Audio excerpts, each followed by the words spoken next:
जय हिंद, नमस्कार साथियों। सभी साथियों को गायत्री ऑनलाइन क्लासेज में स्वागत है। आज इन क्लास के अंदर हम लोग क्लास 12 पॉलिटिकल साइंस के हम लोग मोस्ट इंपोर्टेंट शॉर्ट आंसर देखने वाले हैं। यानी कि इन क्लास के अंदर तो हम क्या करेंगे, सब्जेक्टिव क्वेश्चन में शॉर्ट आंसर क्वेश्चन आंसर हम लोग देखने का प्रयास करेंगे। ये प्रश्न में आपको मेरे दोस्त ने आपको बताने का प्रयास करूँ, ये प्रश्न जो आपके बोर्ड एग्जाम के लिए क्या है, काफी ज्यादा मोस्ट इंपोर्टेंट ये प्रश्न आपके होने वाले हैं। जैसे कि आप देख पा रहे हैं, क्या बिहार बोर्ड इंटर परीक्षा 2026 12th पॉलिटिकल साइंस 100% गारंटी, यानी कि प्रश्न आपको बिल्कुल 100% गारंटेड क्वेश्चन में आपके लिए लेके आ चुका हूँ।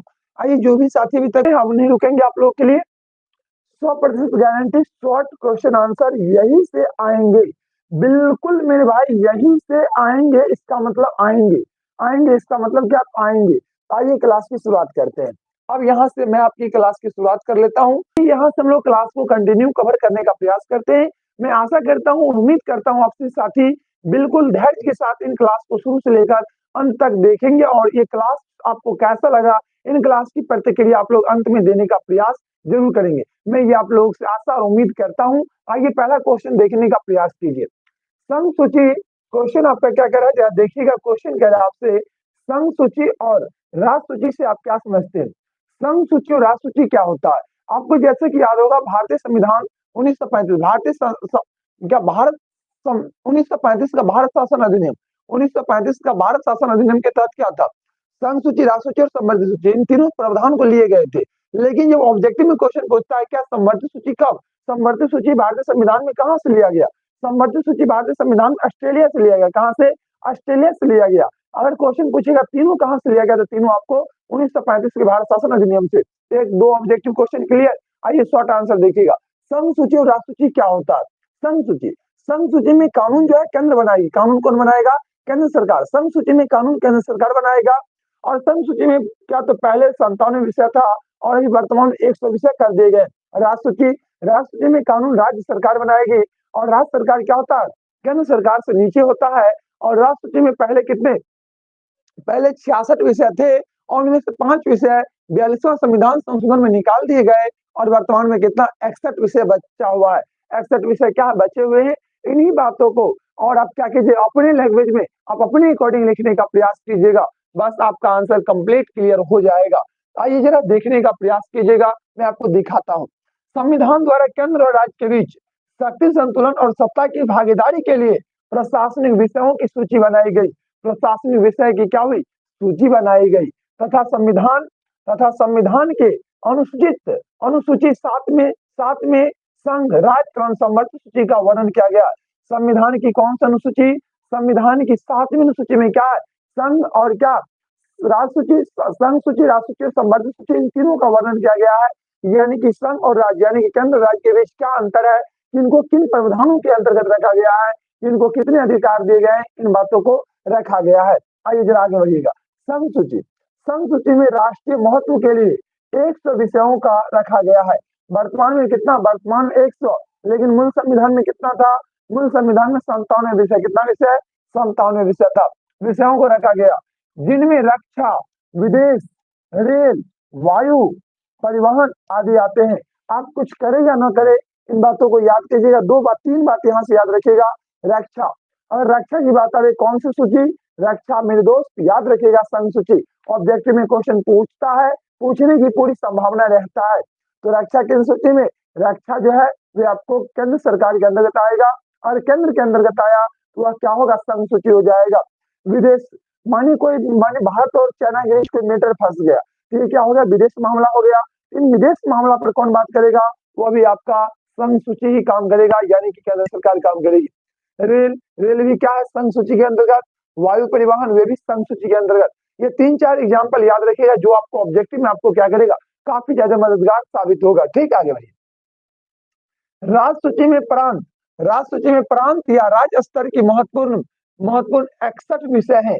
पहले 66 विषय थे, लेकिन 5 विषय क्या हुए, 42वां संविधान संशोधन के तहत निकाल दिए गए। वर्तमान 61 विषय है, जिनमें लोक सेवा, कृषि, वन, कारखाना आदि आते हैं, आदि प्रमुख है। यहाँ पर एक दो और आप लोग ऐड कर लीजिए अलग से। ग्राम पंचायत, ग्राम पंचायत वे भी एग्जाम में क्वेश्चन ऑब्जेक्टिव में रहता है। ग्राम पंचायत, ग्राम पंचायत किस में आता है? ग्राम पंचायत वे आपके राज्य सूची में आते हैं। कौन सी सूची? राज्य सूची में आता है। यहाँ पे एक दो और ऐड कर लीजिएगा, जैसे पुलिस, पुलिस भी राज्य सूची में आएगा। ठीक, तो बस इतना बात को याद रखिएगा। एकदम लॉलीपॉप क्वेश्चन सारा है। मैं आपको यह आश्वासन दिलवाता हूँ, आपको मैं क्लास में कुछ ना कुछ याद करवा के भेजूंगा। कुछ ना कुछ का मतलब क्या, इतना मैं आपको याद करवा के भेजूंगा जिससे आप अपना एग्जाम क्या कर सकते हैं, एकदम बेहतरीन में आप एग्जाम अपना पास कर सकते हैं। मैं आपको इतना तैयार करके भेजूंगा। ठीक, इसलिए आप लोग एकदम निफिकिर रहिए और क्लास को अच्छी तरह से कीजिए। बिल्कुल पूरा धैर्य के साथ क्लास को कीजिए। एकदम धैर्य को बना के रखिए। एकदम से धैर्य को क्या करना है, बना के रखना है। आइए आगे बढ़िए। अगला क्वेश्चन क्या है तो देखिएगा। क्वेश्चन नंबर दूसरा, दूसरा मतलब अगला, अगला क्या है तो देखिएगा। संविधान की प्रस्तावना का क्या महत्व है? ये क्वेश्चन भी काफी इंपोर्टेंट क्वेश्चन है। ये क्वेश्चन भी क्या है, काफी इंपोर्टेंट क्वेश्चन है। प्रस्तावना के बारे में आपसे क्वेश्चन पूछा जा रहा है, जरा आप लोग देखने का प्रयास करेंगे। क्वेश्चन क्या है तो देखिएगा। क्वेश्चन आपसे क्या पूछ रहा, क्वेश्चन कह रहा है संविधान, संविधान की प्रस्तावना का क्या महत्व है? जरा आप लोग बताने का, देखने का प्रयास कीजिएगा। संविधान की प्रस्तावना के महत्व को जरा समझने का क्या करेंगे, प्रयास करेंगे। क्या तो संविधान की प्रस्तावना के महत्व, देखिएगा क्या कह रहा है क्वेश्चन। भारतीय संविधान की प्रस्तावना का अपना महत्व है। भारतीय संविधान की क्या है, भारतीय संविधान की प्रस्तावना का अपना महत्व है। भारतीय संविधान की प्रस्तावना का क्या है, अपना महत्व है, अपना महत्व है। इसमें उन आधारभूत उद्देश्यों का उल्लेख किया गया है। ये जो आपकी प्रस्तावना है, आपके भारतीय संविधान की प्रस्तावना, अगर आपको याद है तो बहुत अच्छी बात है, नहीं याद है तो भी कोई दिक्कत नहीं, बहुत ही अच्छी बात है, कोई दिक्कत नहीं है। ठीक, ये जो आपकी अपना प्रस्तावना, इन प्रस्तावना का क्या अपना महत्व है? बिल्कुल, क्या प्रस्तावना का क्या होगा, अपना महत्व बिल्कुल होंगे। चलिए आगे बढ़िए। क्या इन इनमें उन आधारभूत उद्देश्यों, इनमें उन आधारभूत उद्देश्यों का उल्लेख किया गया है जिन्हें प्राप्त करना संविधान का लक्ष्य है? जिन्हें प्राप्त करना क्या है, संविधान का लक्ष्य है, संविधान का लक्ष्य है। इसमें यह स्पष्ट किया गया है कि सरकार के सामने समाज के निर्णयों के लिए एक लक्ष्य है। इसमें एक ऐसे युग की शुरुआत करने का संकल्प किया गया है जिसमें देश की जनता के सामाजिक, आर्थिक और राजनीतिक जीवन के मनुष्य की गरिमा और प्रतिष्ठा के अनुरूप निर्मित किया जाएगा। संविधान के सभी उपबंध प्रस्तावना के अंतर्गत हैं। धर्मनिरपेक्ष, समाजवादी व्यवस्था, लोकतंत्र, क्या लोकतंत्रात्मक गणराज्य के सभी चीजें प्रस्तावना में प्रमुख आधार है। प्रस्तावना में न्याय, स्वतंत्रता, समानता, बंधुत्व एवं राष्ट्रीय एकता और अखंडता और आदर्श तत्व निहित है। यानी कि मैं आपको बताऊं तो ये बताना चाहूंगा, आपका जो भारतीय संविधान की जो प्रस्तावना है, इन प्रस्तावना में किन प्रावधानों को, तो आपको क्या करना, प्रस्तावना क्यों क्वेश्चन कर रहा है, भारत की संविधान की प्रस्तावना का क्या महत्व है। आपको संविधान में जो क्या है, भारतीय नागरिकों को प्रस्तावना में जो अधिकार दिए गए, उन अधिकारों को क्या करना है, बेहतरीन तरीका में लिख देना है। भारतीय नागरिकों को जो अधिकार दिए गए, उन अधिकारों को आप अपने अकॉर्डिंग से, आप अपने लैंग्वेज में बेहतरीन तरीका से लिख दीजिएगा। आपका मैं आश्वासन दिलवाता हूँ, आपका आंसर सही हो जाएगा। आपको ज्यादा टेंशन नहीं लेना। अगर अभी तक आपको एक भी शॉर्ट आंसर नहीं याद है, टेंशन बिल्कुल मत लीजिए। बस क्वेश्चन समझ 4 पॉइंट याद करिए। क्वेश्चन समझ कोई 4 पॉइंट अपने माइंड में जो दोहराइए और बस उन्हीं 4 पॉइंट को एग्जाम में अच्छा से लिखना है। अगला क्वेश्चन पे बढ़िएगा। अगला क्वेश्चन क्या कह रहा है तो देखिएगा। क्वेश्चन आपसे पूछ रहा है क्या, संप्रभुता क्या है? संप्रभुता, संप्रभुता क्या है? सभी लोग बताने का प्रयास करेंगे।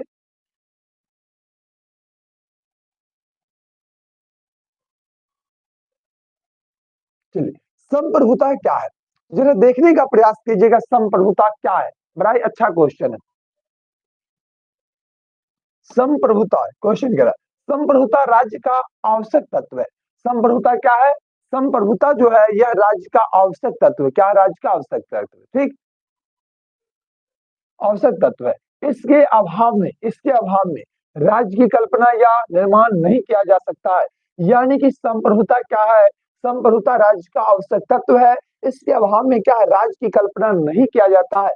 राज्य की कल्पना का या निर्माण नहीं किया जा सकता है। संप्रभुता का अर्थ है कोई देश अपने आंतरिक और बाहरी मामलों में पूर्ण रूप से स्वतंत्र है। कोई देश क्या है, कोई देश अपने आंतरिक यानी कि अंदर के मामले में और अपने बाहर यानी कि आंतरिक और बाहरी मामलों में क्या है, पूर्ण रूप से स्वतंत्र है और किसी विदेशी सत्ता या शक्ति के अधीन नहीं है। वह देश अपनी नीतियों को बनाने तथा उन्हें लागू करने में पूरी तरह से स्वतंत्र है। किसी देश के उनके आंतरिक तथा बाहरी मामलों में कोई हस्तक्षेप नहीं है। इसी को कहते हैं संप्रभुता। संप्रभुता का मतलब आप अपने आप में क्या डिपेंड है, आप अपने पर डिपेंड है, वही क्या कहलाएगा, संप्रभुता कहलाएगा। और कोई देश क्या अपने आप पर डिपेंड है, वही संप्रभुता कहलाएगा। या वह कोई किसी देश के अंदर है या किसी देश का उपनिवेश है, वह संप्रभुता नहीं कहलाएगा। कोई देश क्या आंतरिक रूप से यानी कि देश के अंदर कोई क्या हो, कोई राज्य या कोई भी प्रावधान हो, या देश के बाहर यानी आंतरिक और बाहरी दोनों रूप से क्या हो, स्वतंत्र हो, किसी के अंदर न हो, वही क्या कहलाएगा, संप्रभुता कहलाएगा। वही क्या कहलाएगा, संप्रभुता कहलाएगा। आइए अगला क्वेश्चन पर बढ़िएगा। अगला क्वेश्चन क्या कह रहा है तो देखिए, नाटो क्या है। नाटो एक सैनिक संगठन था। नाटो क्या था, नाटो एक सैनिक संगठन था, सैनिक संगठन था सोवियत रूस के प्रसार के सोवियत रूस के प्रसार के विरुद्ध अमेरिका, इंग्लैंड, फ्रांस, कनाडा और क्या आइसलैंड, नॉर्वे, नीदरलैंड, बेल्जियम और पुर्तगाल आदि 12 देशों में आपसी संधि 1979 ईस्वी में हुई, नहीं 39 होगा, 1939 ईस्वी में हुई, जिसकी मुख्य शर्त यह थी कि यदि कोई अन्य देश इसमें किसी पर भी आक्रमण करेंगे तो सभी मिलकर उसका मुकाबला करेंगे। आइए मैं आपको अब नाटो समझाते हैं, एकदम इजी वे में समझिएगा, आपको याद होगा। इनमें से कोई इंपोर्टेंट देश का नाम याद रखिएगा, जैसे आपका नाम क्या होगा, अमेरिका याद रहेगा, इंग्लैंड याद रहेगा, फ्रांस याद रहेगा, कनाडा याद रहेगा। फिर आइसलैंड आपको याद नहीं रहेगा, हम समझते हैं। आगे फिर आपको नॉर्वे याद रहेगा, नीदरलैंड याद रहेगा, बेल्जियम याद रहेगा, पुर्तगाल याद रहेगा। एक ये भी याद रख लीजिएगा, आइसलैंड भी था। ठीक, आगे बढ़िए। चलिए, तो नाटो, नाटो की पहली बात, नाटो की स्थापना कब हुई। नाटो की स्थापना आपको 4 अप्रैल, डेट याद रखना। पहला काम क्या करना है, डेट आपको याद रखना, 4 अप्रैल 1949 को नाटो की स्थापना हुई। पहला पॉइंट हो गया। दूसरी पॉइंट की ओर बढ़िए। यहाँ पर दूसरा पॉइंट क्या होगा, नाटो में स्थापना के समय कितने देश थे। नाटो की जब स्थापना हुई थी, स्थापना के समय 12 देश थे। बिल्कुल सही। नाटो की स्थापना का उद्देश्य क्या था। नाटो की जो स्थापना हुई थी, स्थापना के पीछे क्या उद्देश्य था। तीसरा पॉइंट,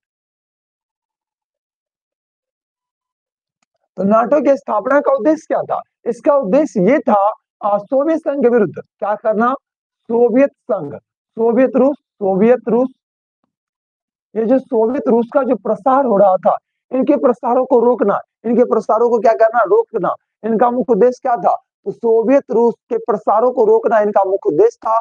और इन लोग को आक्रमण ये लोग कैसे करते थे। नाटो में मानिए 12 देश उस समय शामिल था, और नाटो के किसी भी देश पर कोई दूसरा देश क्या करेगा, और हमला करेगा, तो कोई अगर दूसरा देश क्या करेगा, हमला करेगा, तो हमला करेगा तो क्या होगा, ये सभी देश मिलकर उस पर हमला करेगा। मैं फॉर एग्जाम्पल आपको समझाऊं तो समझिएगा। मानिए यहाँ पे मैं आपको बतलाता हूँ। मानिए देश का नाम ए, बी, सी, डी, ई, एफ, मानिए ये सब देश है। मानिए ये सब क्या है, देश है।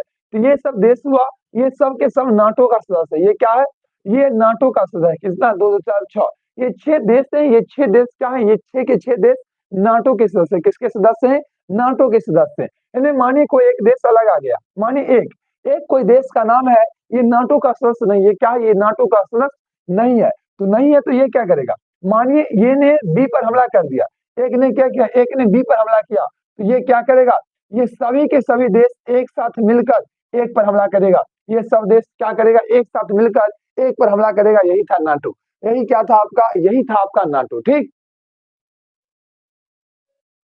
तो यही था आपका नाटो। बिल्कुल इजीली वे में समझिएगा, और इसी तरह से आपको आंसर में भी लिख के आना है। कोई दिक्कत नहीं होगा, कहीं से कोई दिक्कत आपको नहीं होगा। फिर से मैं एक बार आपको सुनाता हूँ, सुनिएगा। नाटो एक सैनिक संगठन है, और नाटो का फुल फॉर्म, हाँ याद आया, आप याद रखिएगा। नाटो का फुल फॉर्म एग्जाम में पूछता है कभी कभी, याद रखिएगा। नाटो का फुल फॉर्म क्या था, North Atlantic Trade Organization. North Atlantic Trade Organization NATO का फुल फॉर्म होता है, इसको भी आप लोग ध्यान रखिएगा। ठीक, तो नाटो एक सैनिक संगठन है सोवियत रूस के प्रसार के विरुद्ध America, England, France, Canada, Iceland, Norway, Netherland, Belgium आदि पुर्तगाल आदि 12 देश में आपसी संधि 1949 ईस्वी में हुई, 4 अप्रैल 1949 को हुई थी। इसकी मुख्य शर्त यह थी कि यदि कोई अन्य देश इसमें से किसी पर भी हमला या आक्रमण करेगा, तो ये सब के सब मिलकर उस पर हमला या आक्रमण करेंगे, ये सब मिलकर करेंगे। अगला क्वेश्चन आपके समक्ष, चलिए बढ़िए देखिए क्या कह रहा है क्वेश्चन। क्वेश्चन आपके समक्ष, क्वेश्चन क्या कह रहा, ध्रुवीय विश्व क्या है? क्या कह रहा है? ध्रुवीय विश्व। ये जो ध्रुवीय विश्व है, ध्रुवीय विश्व क्या है? आइए जरा देखने का प्रयास करते हैं, ध्रुवीय विश्व क्या होता है, ध्रुवीय विश्व क्या होता है। द्वितीय विश्व युद्ध के बाद क्या है? द्वितीय विश्व युद्ध के बाद संयुक्त राष्ट्र अमेरिका, जब द्वितीय विश्व युद्ध की समाप्ति हुई, आपको फॉर एग्जांपल मैं आपको डेट बता दूं, द्वितीय विश्व युद्ध की शुरुआत 1 सितंबर 1939 को द्वितीय विश्व युद्ध की शुरुआत हुई और इसकी समाप्ति जो है 2 सितंबर 1945 को क्या हुआ? द्वितीय विश्व युद्ध की समाप्ति हुई। 1 सितंबर 1939 को शुरुआत हुआ और 2 सितंबर 1945 से क्या हुआ? इसकी समाप्ति हुई। जब इसकी समाप्ति हुई इसके बाद मैं आपको बताऊं क्या हुआ? शक्ति की होड़ शुरू हो गई। किसके किसके बीच में? अमेरिका और सोवियत संघ के बीच में। अमेरिका और सोवियत संघ के बीच में क्या हुआ? अमेरिका का कहना ये सोच ये था हम ज्यादा शक्तिशाली हैं और सोवियत संघ का सोच ये था हम ज्यादा शक्तिशाली हैं। इन दोनों के बीच में क्या हुआ? शक्ति की होड़ शुरू हुई। इसी को कहते हैं ध्रुवीय विश्व। इसी को क्या कहते हैं? ध्रुवीय विश्व। दो ध्रुव, एक हो गया अमेरिका, एक ध्रुव सोवियत संघ। अमेरिका पूंजीवादी ध्रुव और सोवियत संघ समाजवादी ध्रुव। आइए जरा देखने का प्रयास कीजिएगा। द्वितीय विश्व युद्ध के बाद संयुक्त राज्य अमेरिका तथा सोवियत संघ दो महाशक्तियों के रूप में उभरे। ये दो महाशक्तियों के रूप में क्या उभर कर सामने आए? दो महाशक्तियों के रूप में उभरे। अमेरिका उदारवादी विचारधारा का समर्थक था। अमेरिका किसका समर्थक था? अमेरिका ये उदारवादी विचारधारा का समर्थक था। तो सोवियत संघ साम्यवादी विचारधारा का। तो वहीं पे सोवियत संघ किसका? सोवियत संघ जो है साम्यवादी, बिल्कुल। अमेरिका पूंजीवाद को मानता था। अमेरिका उदारवादी विचारधारा यानी कि अमेरिका पूंजीवाद को मानता था। सोवियत संघ किसको? यह समाजवाद को मानता था। सोवियत संघ किसका? साम्यवाद का विचारधारा का था। दोनों ने आपसी शक्ति बनाई और दोनों ने क्या किया? अपनी शक्ति अपनी होगा। दोनों ने अपनी शक्ति बढ़ाई। दुनिया के अधिकाधिक देश किसी एक महाशक्ति के शिविर में आ गया। यहाँ पे कहने का मतलब, यहाँ पे आपको मैं बताऊं दो ध्रुव। आपको याद होगा एक बात, पहली दुनिया और दूसरी दुनिया। आप यहाँ से ऑब्जेक्टिव उससे क्वेश्चन को जोड़िए, आंसर याद हो जाएगा। पहली दुनिया और दूसरी दुनिया। पहली दुनिया आपने सुना होगा और दूसरी दुनिया सुना होगा। पहली दुनिया यानी कि अमेरिका पक्ष के देश जो थे वे पहली दुनिया, और ये जो आपका सोवियत संघ के पक्ष के देश जो थे ये दूसरी दुनिया। सोवियत संघ के पक्ष के जो देश थे वे क्या थे? वे आपका दूसरी दुनिया। यहीं पे इन बातों को आप जरा समझिएगा, समझ में आएगा, बिल्कुल आएगा। क्यों नहीं आएगा? बिल्कुल आएगा। पहली दुनिया, ये जो जितने भी देश थे उन देशों ने क्या किया? या तो पहली दुनिया में चला गया या फिर दूसरी दुनिया में चला गया, किसी एक के पक्ष में चला गया। वही बात कह रहा है। द्वितीय विश्व युद्ध के बाद संयुक्त राज्य अमेरिका तथा सोवियत संघ दो महाशक्तियों के रूप में उभरे। अमेरिका उदारवादी विचारधारा का समर्थक था तो सोवियत संघ साम्यवादी विचारधारा का। दोनों ने अपनी शक्ति बढ़ाई। दुनिया के अधिकाधिक देश किसी एक महाशक्ति के शिविर में आ गए। दोनों के बीच खुला मुकाबला चल पड़ा क्योंकि वे एक दूसरे के प्रतिद्वंदी थे। 1991 में सोवियत संघ के विघटन के बाद दो ध्रुवीयता चली गई। मात्र अमेरिका एक प्रभुत्व विश्व में स्थापित हो गई। इस स्थिति को एक ध्रुवीय विश्व कहते हैं। और इस स्थिति को क्या कहते हैं? एक ध्रुवीय विश्व की स्थिति कहते हैं। यहाँ पर सीधे क्वेश्चन पूछा, ध्रुवीय विश्व में आपको एक ध्रुवीय और द्विध्रुवीय दोनों लिखना पड़ेगा। द्विध्रुवीय क्या था वे भी अपने लेवल समझ गए होंगे, नहीं समझे होंगे फिर से एक बार सुनिए, समझ जाएंगे। दो ध्रुवीय यानी कि मानिए मैं आपको बताऊं, फॉर एग्जांपल एक पेन है, एक और कोई यहाँ पे औजार नहीं है, कुछ नहीं है, चलिए कोई बात नहीं। मानिए दो ध्रुवीय, शक्ति की दो केंद्र, शक्ति का मानिए केंद्र आपका ए है, शक्ति का मानिए केंद्र ए है और एक शक्ति का केंद्र बी है। ये दो क्या है? दो शक्ति का केंद्र है। तो दो शक्ति का केंद्र है, इसको क्या कहेंगे? दो ध्रुवीय विश्व कहेंगे। और इन दोनों में दोनों ये साबित करना चाहता है, एक चाहता हम ज्यादा शक्तिशाली है और बी चाहता हम ज्यादा शक्तिशाली है। इसी के लेकर दोनों में क्या हुआ? दोनों में लड़ाई हुई और लड़ाई के बाद क्या हुआ? लड़ाई के बाद बी जो है, बी क्या हुआ? बी कमजोर पड़ गया, बी टूट गया, यहाँ से बिखर गया और ए क्या हुआ? ए एक बना हुआ रह गया। तो जब ए अकेला बना रह गया इसको कहेंगे एक ध्रुवीय स्थिति। और जब दोनों में युद्ध हो रहा था उस स्थिति को कहेंगे द्विध्रुवीय स्थिति। आप लगभग इन बातों को यही सेम अप्लाई कीजिएगा अमेरिका और सोवियत संघ पर, आपका क्वेश्चन का आंसर तैयार हो जाएगा।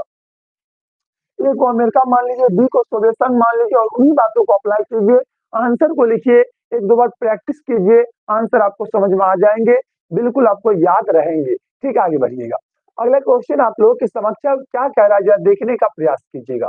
क्वेश्चन क्या है, बलवंत राय मेहता समिति की 2 सिफारिश का उल्लेख करे।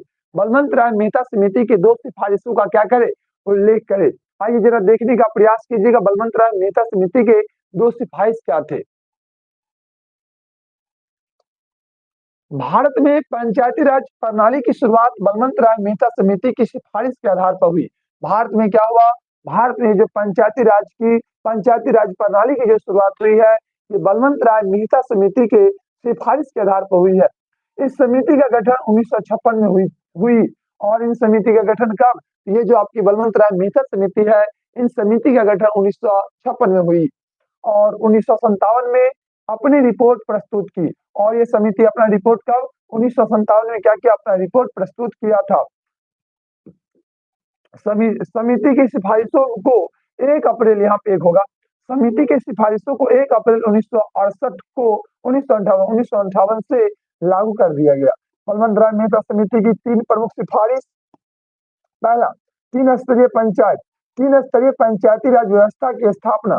3 स्तरीय पंचायती राज व्यवस्था की क्या करना, स्थापना करना। ग्राम स्तर पर ग्राम पंचायत, प्रखंड स्तर पर पंचायत समिति और जिला स्तर पर जिला परिषद। यानी कि बलवंत राय मेहता समिति का कहना ये था, त्रिस्तरीय पंचायत होनी चाहिए। त्रिस्तरीय पंचायत में ग्राम स्तर पर क्या हो, ग्राम पंचायत, और क्या जिला स्तर, प्रखंड स्तर पर क्या हो, पंचायत समिति, और जिला स्तर पर जिला परिषद। आपके हर पंचायत में के क्या होते, ग्राम पंचायत होते हैं, लेकिन आपका जो जिला समिति होता है, ये प्रखंड स्तर पर एक प्रखंड का एक ही समिति अध्यक्ष होता है। इन बातों को याद रखिएगा। आपके हर एक क्या होता होगा, पंचायत में समिति का चुनाव होता होगा और वे सभी समिति मिलकर क्या करते हैं, एक समिति की चुनाव करते हैं, वही समिति उस पंचायत का रहता है। यानी कि अलग अलग पंचायतों में समिति की चुनाव होती है और वे सभी समिति मिलकर क्या करते हैं, एक समिति की चुनाव करते हैं। उसी तरह से एक जिला का एक क्या होता है, जिला परिषद होता है। ठीक, आगे बढ़िएगा। विकेंद्रीकृत प्रशासनिक ढांचे निर्वाचन प्रतिनिधियों के हाथ में होना चाहिए और विकेंद्रीकृत क्या प्रशासनिक ढांचे निर्वाचित प्रतिनिधियों के हाथ में होना चाहिए। ठीक, चलिए आगे बढ़िए। ये पॉइंट थे, एक और पॉइंट होनी चाहिए, तीसरा पॉइंट। चलिए देखिएगा, आगे कई सारे पॉइंट हैं, देखिए करके। तीसरा कह रहा, पंचायतों में आवश्यकता अनुसार निर्वाचन प्रतिनिधि होना चाहिए तथा अनुसूचित जाति एवं जनजाति के स्थान आरक्षित होना चाहिए। और क्या होनी चाहिए, पंचायतों में आवश्यकता अनुसार क्या निर्वाचन प्रतिनिधि होनी चाहिए तथा अनुसूचित जाति एवं जनजाति के लिए स्थान क्या होनी चाहिए, आरक्षित होनी चाहिए। उनके स्थान को कोई ना ले सके, उनके स्थान क्या रहेंगे, आरक्षित रहेंगे। उनके स्थान क्या रहेंगे, आरक्षित रहेंगे। आइए आगे बढ़िए अगला पॉइंट की ओर। आइए क्या कह रहा है, तो देखिएगा। कह रहा सरकार के कुछ कार्यों को एक अधिकारियों का निचले स्तर सरकार के कुछ कार्यों को एक अधिकारियों का निचले स्तर हस्तांतरित करना चाहिए। निचले स्तरों पर पर्याप्त वित्तीय एवं साधारण भी उपलब्ध कराना चाहिए, साधन भी उपलब्ध करवाना चाहिए। पंचायती राज प्रणाली स्थानीय नेतृत्व और सरकार के बीच खड़ी होनी चाहिए। और क्या, पंचायती राज प्रणाली और क्या स्थानीय नेतृत्व और सरकार के बीच क्या कड़ी होनी चाहिए।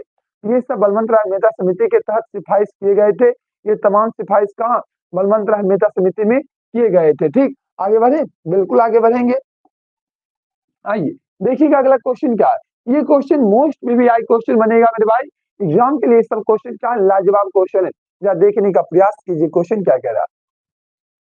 भाषा नीति क्या है, भाषा नीति क्या है, भाषा नीति क्या होता है। इस तरह से एग्जाम में क्वेश्चन पूछे जाते हैं और क्वेश्चन भी काफी इंपोर्टेंट बनता है। ठीक, भाषा नीति देखिएगा। भारत विविधतापूर्ण देश है। भारत क्या है, भारत जो आपका विविधतापूर्ण देश है, जहां 114 से अधिक प्रमुख भाषाओं का प्रयोग होता है। यहाँ क्या होता है, 114 से भी अधिक प्रमुख भाषाओं का प्रयोग होता है। इसमें इन सभी भाषाओं के प्रति आदर होनी चाहिए। इनमें इन सभी भाषाओं के प्रति आदर होना चाहिए। ये सब मिलकर हमारी भाषाई एकता को मजबूती प्रदान करती है, साथ ही इन्हें विकसित होने में मदद करते हैं। भारतीय संविधान में प्रमुख भाषाओं को समाहित किया गया है, जैसे कि हिंदी, अंग्रेजी, बांग्ला, तेलुगु, कन्नड़ आदि। भारतीय संविधान में 22 भाषाओं को वर्णन किया गया है। यही भाषा नीति है जिसे अपनाकर राष्ट्रीय एकता को सबल बनाया जाता है। और वर्तमान में 22 भाषा है। मूल संविधान में 14 भाषाओं को मान्यता दी गई थी। मूल संविधान में 14 भाषाओं को ही मान्यता दिया गया था। और वर्तमान में कितनी भाषाओं को? वर्तमान में 22 भाषाओं को मान्यता दिया जा चुका है। और यही आपका क्या भाषा नीति है। एकदम क्वेश्चन आसान क्वेश्चन है, लेकिन एग्जाम के लिए लॉलीपॉप और लाजवाब क्वेश्चन है। एग्जाम के लिए क्या लॉलीपॉप प्लस लाजवाब क्वेश्चन है। आइए अगला क्वेश्चन क्या कह रहा है तो देखिएगा। क्वेश्चन आप लोग की समक्ष है, क्या देखने का आप लोग प्रयास कीजिएगा। क्वेश्चन क्या है? क्वेश्चन कह रहा है राष्ट्रसभा को स्थानीय क्या अस्थायी सदन क्यों कहा जाता है? राष्ट्रसभा को अस्थायी सदन क्यों कहते हैं, सभी लोग बताने का प्रयास करेंगे। राष्ट्रसभा को क्या अस्थायी सदन क्यों कहते हैं? सभी लोग बताएंगे राष्ट्रसभा को क्या कहते हैं? अस्थायी सदन कहते हैं। लोकसभा को क्या कहते हैं? लोकसभा को जो है अस्थायी सदन कहते हैं। राज्यसभा अस्थायी, लोकसभा क्या? लोकसभा अस्थायी सदन हो जाएगा। राज्यसभा को क्या कहते हैं? अस्थायी। लोकसभा को अस्थायी कहते हैं। उसी तरह से विधान परिषद और विधानसभा में भी होता है। विधान परिषद अस्थायी, विधानसभा अस्थायी होता है। बिल्कुल एग्जैक्टली उसी तरह से होता है। जरा आइए देखते हैं हम लोग, क्या तो राज्यसभा को अस्थायी क्यों कहा जाता है? तो क्यों क्यों कहते हैं, एक बार पढ़ लीजिएगा। राज्यसभा को अस्थायी सदन इसलिए कहा जाता है क्योंकि यह कभी लोकसभा जैसे भंग नहीं होता है। इसके सदस्यों का निर्वाचन 6 वर्षों के लिए होता है, लेकिन इसके इसके एक तिहाई सदस्य प्रत्येक 2 वर्ष बाद कार्यनिवृत्त हो जाते हैं और इसके स्थान पर नए सदस्यों का निर्वाचन हो जाता है। इसीलिए क्या कहते हैं? राज्यसभा को क्या कहते हैं? अस्थायी सदन कहते हैं। पहली बात क्या, तो राज्यसभा को अस्थायी सदन इसलिए कहा जाता है क्योंकि यह कभी लोकसभा जैसे क्या भंग नहीं हो सकता है और इनके सदस्यों का कार्यकाल 6 वर्षों का होता है और इनके सदस्य बनने के लिए न्यूनतम उम्र 35 वर्ष, इनके सदस्य बनने के लिए न्यूनतम उम्र 30 वर्ष होनी चाहिए। ये तमाम प्रावधान आपको याद रखना चाहिए ताकि आपके ऑब्जेक्टिव प्रश्न कहीं से भी गलत न हो। ऑब्जेक्टिव प्रश्न आपका अगर 50 से 50 सही होता है तो आपका शॉर्ट आंसर पूरा सही होगा। आप इन बातों को आश्वासन रखिए। शॉर्ट आंसर, लॉन्ग आंसर में आपको अभी से तैयारी बिल्कुल बेहतर से बेहतर करवाऊंगा। अभी 5 दिन का समय, 4-5 दिन का समय, पूरा बेहतरीन आपका तैयारी हो जाएगा। तो आप लोग केवल धैर्य के साथ क्लास को पूरा कीजिए। और आपको क्लास अच्छा लग रहा होगा तो आप इन वीडियो लेक्चर को आप लोग लाइक कर दीजिएगा और लाइक करते हुए आप लोग अपना अपना प्रतिक्रिया जरूर दीजिएगा। और अगर चैनल पे जो भी साथी नए होंगे, चैनल को सब्सक्राइब भी कर लीजिएगा और ये वीडियो आप लोग को अच्छा लगे तो। ठीक, आइए आगे बढ़िएगा। यही आपका था भाषण, यही आपका था राज्यसभा को क्या अस्थायी सदन क्यों कहते हैं। इसी तरह से आपको आंसर लिखने पड़ेंगे। अगला क्वेश्चन कह रहा है, क्या सामूहिक सुरक्षा क्या है? सामूहिक सुरक्षा क्या होता है, या देखने का प्रयास कीजिएगा। सामूहिक सुरक्षा क्या है? सामूहिक सुरक्षा अंतर्राष्ट्रीय स्तर पर शक्ति प्रबंधन का आधुनिक साधन है। सामूहिक सुरक्षा क्या है? सामूहिक सुरक्षा अंतर्राष्ट्रीय स्तर पर क्या शक्ति प्रबंधन का आधुनिक साधन है तथा राज्यों की पारंपरिक सुरक्षा की क्या व्यापक अवधारणा है। इसके अंतर्गत राज्यों के बीच एक पारस्परिक आवश्यकता समझौता है। प्रत्येक राष्ट्र दूसरे राष्ट्र की सुरक्षा की गारंटी देती है और शायद इसी गारंटी की वजह से दूसरे राष्ट्रों द्वारा किए वादों द्वारा उसे अपने सुरक्षा को गारंटी मिलती है। सामूहिक सुरक्षा में मानव अस्तित्व और देश के खतरे में से मुक्ति मिलती है। यानी कि सामूहिक सुरक्षा से क्या होता है? मानव अस्तित्व और देश को खतरे से सुरक्षित मिलता है, देश को खतरे से मुक्ति मिलती है। देश को खतरे से क्या मिलता है? मुक्ति मिलता है। आइए आगे बढ़िएगा। अगला क्वेश्चन क्या कर रहा है तो देखिएगा। अगला क्वेश्चन का चिपको आंदोलन के प्रभाव लिखे। चिपको आंदोलन के क्या प्रभाव पड़े? आइए जरा चिपको आंदोलन के प्रभाव को देखने का प्रयास करते हैं। कह रहा है क्वेश्चन, चिपको आंदोलन के प्रभाव को लिखे। चिपको आंदोलन के क्या करे? प्रभाव को लिखे। 1973 में वन विभाग के ठेकेदारों ने जंगलों में पेड़ों की कटाई शुरू कर दी थी।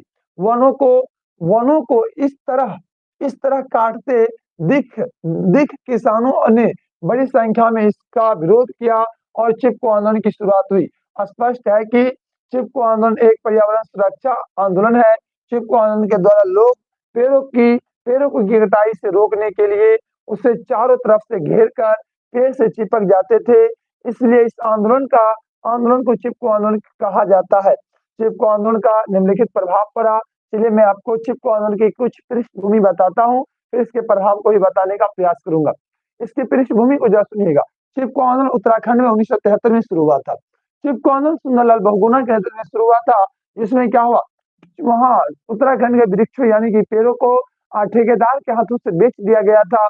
उन पेड़ों की कटाई को देखकर वहां के किसानों ने क्या किया, उसका विरोध किया। लोगों ने सुंदरलाल बहुगुणा के नेतृत्व में क्या किया, पेड़ की कटाई पे रोक लगाया, जो कि चिपको आंदोलन कहलाया। लोगों ने पेड़ों से चिपक जाते थे, पेड़ों को पकड़ लेते थे, कहते थे पहले हमें काटो फिर इन पेड़ को काटना। इस तरह से लोगों ने पेड़ को बचाया, इसलिए इसका नाम चिपको आंदोलन पड़ा। आइए इसके कुछ प्रभाव पड़े थे, उनके प्रभाव को जरा देखने का प्रयास कीजिए।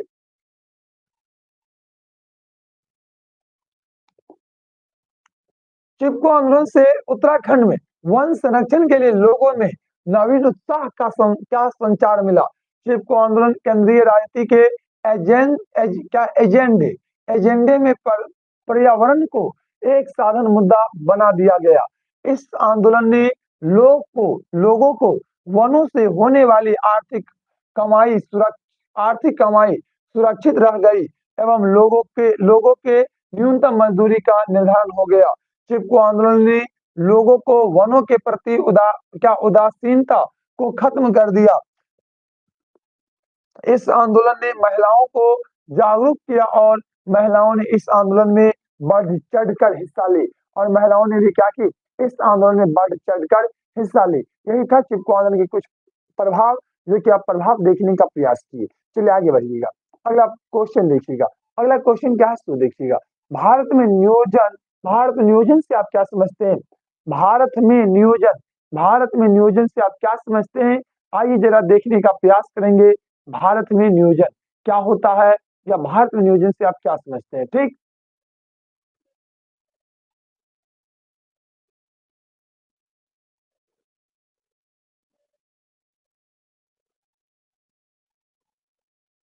चलिए भारत में क्या पूछा, भारत में आपसे पूछा जा रहा नियोजन क्या होता है। चलिए आइए सभी लोग आने का प्रयास करेंगे, और बिल्कुल आप लोग धैर्य से, जिन साथी को अगर धैर्य ना भी हो तो अभी आप धैर्य बनाइए, धैर्य बना के पूरा क्लास को कीजिए। ठीक, आगे बढ़ते हैं।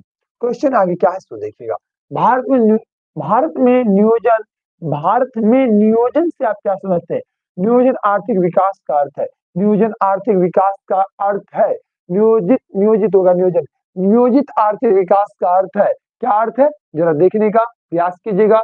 नियोजित आर्थिक विकास का क्या अर्थ है, क्या कह रहा है?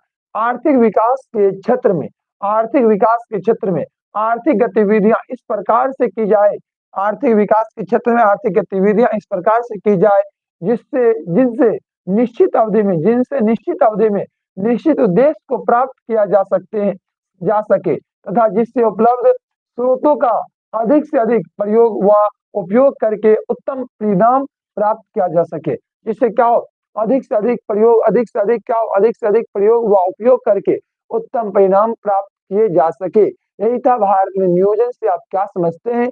तो नियोजित आर्थिक विकास का अर्थ क्या है, जरा देखने का प्रयास कीजिए। या भारत में नियोजन से आप यहाँ पे नियोजन से क्या समझते हैं, या नियोजित से क्या समझते हैं, एक ही बात है। इस बातों को आप लोग इस तरह से क्या कर सकते हैं, एकदम आइडेंटिफाई कर सकते हैं, एकदम इजीली वे में आप लोग आंसर को कर सकते हैं। आइए बढ़िए, अगला क्वेश्चन क्या है तो देखिए, और अगला क्वेश्चन का आप लोग आंसर देखने का प्रयास करेंगे।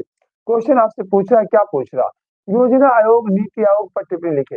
योजना आयोग जो कि भंग हो चुका है, योजना आयोग पहले था और उसी को अब क्या कर दिया गया, नीति आयोग कर दिया गया। योजना आयोग की स्थापना 15 मार्च 1950 को हुआ था, और इसको भंग जो है भंग 31 दिसंबर को कर दी गई। 31 दिसंबर 2015 को भंग कर दिया गया। और वहीं पे मैं बात करूं आपसे, नीति आयोग की बात करूं, नीति आयोग को इसी को भंग करके अगला दिन 1 जनवरी 2015 को इसको स्थापना कर दी गई। स्थापना यहाँ पे क्या लिख दिया हमने, 2014 होगा, 2014 प्लीज इसको 2014 कर लीजिएगा। 2014 में भंग हुआ और 2015 में क्या हुआ, आगे नीति आयोग की स्थापना कर ली गई। योजना आयोग जो था ये भी गैर संवैधानिक संस्था थी, और ये भी आपका गैर संवैधानिक संस्था है। और मैं बात करूं योजना आयोग जो है, योजना आयोग के भी अध्यक्ष पीएम हुआ करते थे, और वर्तमान का ये जो नीति आयोग है इसका भी अध्यक्ष पीएम हुआ करते हैं। अभी इसके भी अध्यक्ष पीएम हुआ करते हैं। ठीक, इतनी बातों को लगा आप लोगों ने समझ गए होंगे। जब अगर आपने इतनी बातों को समझ गए होंगे, इन्हीं बातों को आप point by point exam hall में लिख दीजिएगा। इन्हीं बातों को आप क्या कीजिएगा, point by point exam hall में इन्हीं बातों को क्या कीजिएगा, लिख दीजिएगा। बस अगर इतनी बात को आप लिख देते हैं, समझिए आपका बेड़ा पार है। आपका आंसर एकदम सटीक और लाजवाब माना जाएगा। सटीक और लाजवाब आपका आंसर माना जाएगा। ठीक, आगे बढ़िए। देखिए इसको मैं एक बार आपको सुनाता हूँ क्या कह रहा है। योजना आयोग की स्थापना 15 मार्च 1950, जो कि मैंने पहले ऑलरेडी लिख चुका हूँ, हुआ था, को केंद्रीय सरकार द्वारा किया गया था। यानी कि योजना आयोग की स्थापना कौन, योजना आयोग की स्थापना जो है आपको केंद्रीय सरकार के द्वारा किया गया। किसके द्वारा किया गया, केंद्रीय सरकार के द्वारा किया गया। योजना, क्या योजना का प्रधान अध्यक्ष प्रधानमंत्री होते हैं। इसके दैनिक कार्यों का संपादन उपाध्यक्ष करता है, और इसके दैनिक कार्यों का संपादन कौन करता है, उपाध्यक्ष करता है, उपाध्यक्ष करता है। केंद्रीय वित्त मंत्री, केंद्रीय वित्त मंत्री आयोग के पदेन सदस्य होते हैं। इसकी सिफारिशें तभी लागू होती है जब केंद्रीय मंत्रिमंडल द्वारा स्वीकार किया जाता है। आयोग के 4 प्रमुख प्रभाव हो गए, प्रभाव है जिनके माध्यम से आयोग कार्य करता है। पहला समन्वय प्रभाव, अगला है पहला समन्वय, और क्या दूसरा समन्वय, दोनों में सेम बात, समन्वय, और यहाँ पे समन्वय है और यहाँ पे समन्वय, समन्वय प्रभाव, और क्या विषय प्रभाव, विशिष्ट प्रभाव। ये 4 तरह के क्या है आयोग के पास प्रभाव हैं। इन प्रभावों को आप देखिए और इन बातों को देखिएगा। कह रहा राष्ट्रीय विकास को सुनिश्चित करने विभिन्न विभागों के बीच समन्वय स्थापित करने हेतु बैठक आयोजित करना आयोग का मूल कर्तव्य है। इसके अतिरिक्त राष्ट्रीय विकास परिषद व राष्ट्रीय योजना परिषद, जो राष्ट्रीय आयोजन परिषद भी योजनाएं तैयार करने में क्या करती है, सहायता करती है। मैं आपको बताऊं तो मूल रूप से जो है योजना आयोग की जगह पर जो नीति आयोग बना है या फिर योजना आयोग पहले थी, ये प्रधानमंत्री को क्या करता है, सलाह देता है। प्रधानमंत्री को क्या करता है, सलाह देता है। यानी कि प्रधानमंत्री को सलाह देने की काम कौन करता है, यह आपको योजना आयोग या नीति आयोग करता है। और यह क्या है, यह एक गैर संवैधानिक संस्था है। यह एक कैसी संस्था है, यह एक गैर संवैधानिक संस्था हो जाएगा, गैर संवैधानिक संस्था हो जाएगा। आगे बढ़िएगा, अगला क्वेश्चन क्या है सो देखिए।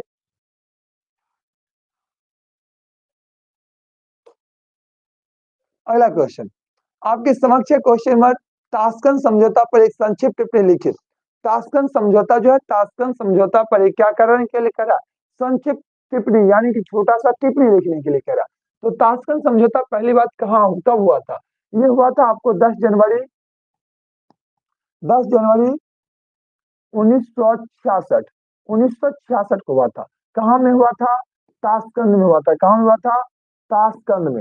ताशकंद समझौता कहाँ, तो ताशकंद में हुआ था। कब, 10 जनवरी 1966 को।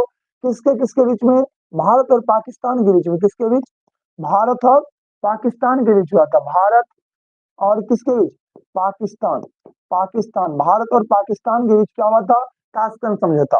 भारत की ओर से कौन थे, लाल बहादुर शास्त्री, लाल बहादुर शास्त्री क्या थे, भारत की ओर से थे। और पाकिस्तान की ओर से कौन थे, आपका आंसर हो जाएगा राष्ट्रपति कौन, पाकिस्तान का राष्ट्रपति जो है अयूब खां था। कौन था, अयूब खां, अयूब खां था, अयूब खां। इन्हीं बातों को याद रखिएगा, आपको आंसर लगभग सब बात याद रहेगा। और ताशकंद समझौता सोवियत संघ के प्रभाव में हुआ था। ये किसके प्रभाव में, तो सोवियत संघ के प्रभाव में हुआ था। इसको ऐसे ऐसे ऐसे लिखिए, ऐसे, ये सोवियत संघ के प्रभाव में हुआ था। सोवियत संघ, सोवियत संघ के प्रभाव में क्या हुआ था, ताशकंद समझौता हुआ था। उसके बाद क्या पूछ सकता है एग्जाम में क्वेश्चन, सोवियत संघ के नेता का नाम लगभग पूछ सकता है, कभी कभी ऑब्जेक्टिव में पूछता है, शॉर्ट आंसर में नहीं रहता है ये सब बात। चलिए तो आइए तेरा आंसर को मैं आपको समझा दूं। मैंने सारी बातों को तीर खींच के लिख दिया हूं, लेकिन आप इसको समझ लीजिएगा, समझ में आ जाएगा। क्या कह रहा ताशकंद समझौता पर एक संक्षिप्त टिप्पणी लिखे। ताशकंद समझौता भारत और पाकिस्तान के 1965 के युद्ध के बाद दोनों के बीच एक संधि हुई है, जिससे ताशकंद समझौता कहा जाता है। दोनों देश के बीच क्या हुआ, उसके बाद 1965 के युद्ध के बाद एक समझौता, एक संधि हुआ था। और इन्हीं संधि को क्या कहते हैं, इन्हीं संधि को ताशकंद समझौता कहा जाता है। ताशकंद समझौता कहा जाता है। ताशकंद समझौता सोवियत संघ के प्रभाव से हुआ था। इस समझौता पर भारत के प्रधानमंत्री श्री लाल बहादुर शास्त्री तथा पाकिस्तान के राष्ट्रपति अयूब खान के हस्ताक्षर हुए और उसी 11 जनवरी 1966 को लाल बहादुर शास्त्री का हृदय गति रुकने से निधन हो गई। और ताशकंद समझौता कब 10 जनवरी 1966 को हुई और उसके अगले दिन 11 जनवरी 1966 को ताशकंद में ही क्या हुआ, हार्ट अटैक आने से क्या हुआ, लाल बहादुर शास्त्री की मृत्यु वहीं पे हो गया। ठीक, लगभग इन बातों को आपने लगभग अच्छी तरह से समझ गए होंगे। मैं उम्मीद करता हूँ इन बातों में आपका कोई डाउट नहीं रहा होगा। मैं ये उम्मीद करके ही आगे बढ़ता हूँ। चलिए, मैं आशा करता हूँ या उम्मीद करता हूँ इन बातों को आप समझ गए होंगे अच्छा तरह से। और इन प्रश्न अगर आपके एग्जाम आएंगे इसको क्या कीजिएगा, आप लोग अच्छी तरह से आंसर को आप लोग लिख पाइएगा, आगे बढ़िएगा। अगला क्वेश्चन देखिएगा क्या कह रहा है। क्वेश्चन आपसे कह रहा है सुरक्षा परिषद में निषेधाधिकार क्या है। सबसे पहली बात तो आपको एग्जाम ये पूछेगा, सुरक्षा परिषद में सबसे अधिक बार जो निषेधाधिकार का प्रयोग कौन किया, वे सोवियत संघ किया, सबसे अधिक बार प्रयोग वही किया। ठीक, तो ये होता क्या है, चलिए पहले इस बातों को समझिएगा। वीटो, क्या वीटो लैटिन शब्द का अर्थ है। वीटो वीटो क्या लैटिन शब्द का अर्थ है मैं निषेध करता हूँ। वीटो लैटिन शब्द का अर्थ क्या है, मैं निषेध करता हूँ, मैं निषेध करता हूँ। क्या, देखिएगा, मैं निषेध करता हूँ। सुरक्षा परिषद में इसके अस्थायी सदस्य, सुरक्षा परिषद में इसके अस्थायी सदस्य अमेरिका, इंग्लैंड, फ्रांस, रूस तथा चीन है। सुरक्षा परिषद में इसके अस्थायी सदस्य कौन है, इसके अस्थायी सदस्य जो अमेरिका, इंग्लैंड, फ्रांस तथा रूस और चीन है। कितना, कौन देश, 1 2 3 4 5 है। तो सुरक्षा परिषद के कितने अस्थायी देश हैं, 5 देश हैं। कौन कौन, अमेरिका, इंग्लैंड, फ्रांस, रूस और चीन। इसमें से कोई सदस्य सुरक्षा परिषद के किसी प्रस्ताव पर वीटो कर सकता है, यानी रोक लगा सकता है, यानी क्या कर सकता है, वीटो। आपको याद होगा भारत के राष्ट्रपति के पास क्या होता है, भारत के राष्ट्रपति के पास वीटो पावर मिलते रहते हैं। वीटो पावर कितने प्रकार, कौन कौन वीटो पावर, पॉकेट वीटो होता है जो कि ज्ञानी जेल सिंह ने लगाया था। इस तरह से वीटो पावर किसके पास, राष्ट्रपति के पास होता। उसी तरह से सुरक्षा परिषद के जो अस्थायी अध्यक्ष है उन लोगों के पास वीटो पावर रहता है। उनमें से कोई भी एक सदस्य क्या कर सकते हैं, उनके किसी प्रावधानों पर रोक लगा सकते हैं और प्रावधानों को रोक सकते हैं। ठीक, आगे बढ़िए। अगला क्वेश्चन आपसे कह रहा है क्या पंचवर्षीय योजना क्या है। पंचवर्षीय योजना जो है ये क्या है, पंचवर्षीय योजना, पंचवर्षीय योजना द्वारा विचार किए गए विकास को, पंचवर्षीय योजना द्वारा विचार किए गए विकास के नमूने की प्रमुख विशेषताओं का मुख्य उद्देश्य पोषणकारी आर्थिक विकास के लिए एक स्वस्थान बुनियाद प्रदान करना, लाभदायक रोजगार के लिए बढ़ते हुए अवसर तथा जनता के लिए जीवन स्तर तथा श्रमिक की शक्तियों को सुधारना, श्रमिक यानी कि लेबर की शक्तियों को क्या करना, सुधारना। और क्या रहा, पंचवर्षीय योजना व्यक्तिगत पहल, सहकारी तथा संयुक्त प्रयत्नों के विश्व क्षेत्र को विस्तृत करती है। आर्थिक तत्वों को आर्थिक तत्वों को आवश्यक ही अधिक महत्व देना होगा, परंतु सामाजिक क्षेत्रों के कुछ पहलुओं की हम उपेक्षा नहीं कर सकते। इस प्रकार पंचायती योजना विकास का एक कड़ी है। इस तरह से पंचायती योजना क्या है, विकास की एक कड़ी है। पंचवर्षीय योजना क्या विकास की एक कड़ी है। और हर एक 5 वर्ष पर क्या होता है, आगे 5 वर्ष में हमें क्या करना है, उन कामों को करने के लिए क्या होता है, एक योजना बनाया जाता है, उसी को कहते हैं पंचवर्षीय योजना। फॉर एग्जाम्पल मैं आपको समझाऊं, समझ में आ जाएगा, बिल्कुल आएगा। आपसे एग्जाम में क्वेश्चन क्या पूछता है, आपसे एग्जाम में क्वेश्चन पूछता है क्या जो प्रथम पंचवर्षीय योजना जो है उसका अवधि क्या है, यानी कि प्रथम पंचवर्षीय योजना कब से कब तक। तो आप सीधे आंसर करते हैं 1951 से लेकर 1956, 51 से 56 पंचवर्षीय योजना। फिर उसी तरह से द्वितीय पंचवर्षीय योजना की अवधि पूछा जाता है 56 से 61, तीसरा का 61 से 67, यानी कि अगले 5 वर्षों में कौन कौन से काम पर अधिक ध्यान देना है, इन्हीं बातों को क्या करता है, पंचवर्षीय योजना काम करता है। पंचवर्षीय योजना के तहत इन्हीं बातों को, इन्हीं प्रावधानों को रखा जाता है, इन्हीं प्रावधानों को किया जाता है। आइए जरा आगे बढ़िए और देखने का प्रयास कीजिए अगला क्वेश्चन, क्या इसी का कुछ है पॉइंट? नहीं, अगला क्वेश्चन है, देखिए क्या कह रहा है, गुट निरपेक्ष आंदोलन के दो उद्देश्य लिखे। मेरे भाई, गुट निरपेक्ष आंदोलन के बारे में आप अपने अकॉर्डिंग भी लिख सकते हैं। गुट निरपेक्ष वे देश थे जो न पहली दुनिया में शामिल हुआ न दूसरी दुनिया में शामिल हुआ, यानी कि दोनों देश दोनों दुनिया से अलग होकर एक नई दुनिया की स्थापना कर लिया। इसको आप कहते हैं तीसरी दुनिया, उसी को कहते हैं गुट निरपेक्ष। उसी को क्या कहते हैं? उसी को कहते हैं गुट निरपेक्ष कहते हैं। आइए जरा देखिएगा, गुट निरपेक्ष आंदोलन के दो उद्देश्य लिखे। तो गुट निरपेक्ष आंदोलन के क्या है दो उद्देश्य, जरा देखने का प्रयास कीजिए। गुट निरपेक्ष आंदोलन अपने आप को तीसरी दुनिया के हितों का संरक्षक तथा सैनिक गुटों में बांटे दो समूहों के मुकाबलों में एक वैकल्पिक समूह मानता है। फिर से बातों को सुनिए, कह रहा है गुट निरपेक्ष आंदोलन अपने आप को तीसरी दुनिया के हितों का संरक्षक। तीसरी दुनिया का मतलब क्या? न ही पहली दुनिया में कौन देश? अमेरिका। दूसरी दुनिया में कौन सा देश? सोवियत संघ। न पहली दुनिया में आया ना दूसरी दुनिया में आया, दोनों से अलग होकर एक नया दुनिया, जिसका नाम क्या पड़ गया? तीसरी दुनिया। क्या पड़ गया? तीसरी दुनिया।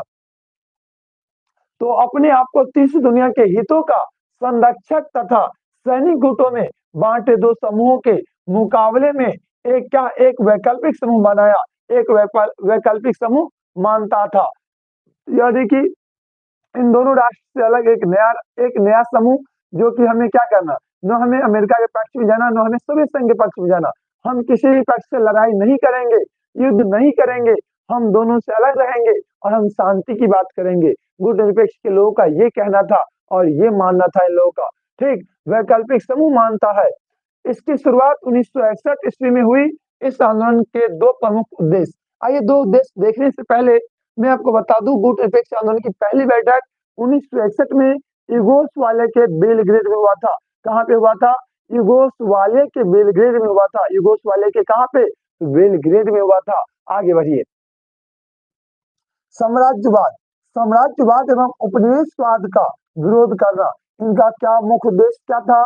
इनका उद्देश्य ये था, साम्राज्यवाद एवं उपनिवेशवाद दोनों का क्या करना? दोनों का विरोध करना। यदि संसार में साम्राज्यवाद एवं उपनिवेशवाद का अंत हुआ तो इसका श्रेय गुट निरपेक्ष आंदोलन को जाता है। यदि अगर संसार में साम्राज्यवाद एवं उपनिवेशवाद का अंत हुआ तो इसका श्रेय किसको जाता है? गुट निरपेक्ष आंदोलन को जाता है।